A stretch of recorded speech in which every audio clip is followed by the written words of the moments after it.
Profile is an independent browser. There are two options, cloud and local profile.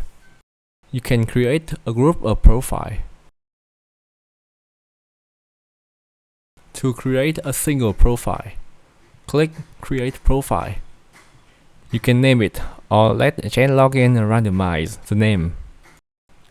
Overview tab, select Core Browser. You can enable Light Mode, which is very useful to save your data.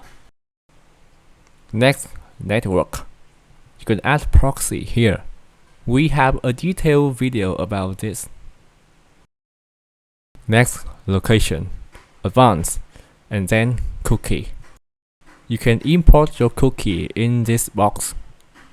Assign this profile to a group if you wish. And you can toggle cloud or local profile. Remember to click Create. Okay, now your profile has just created. Next, how to create many profiles at once. Click Quick Profile. You can configure the setting here. And then determine the number of profiles. Click Create.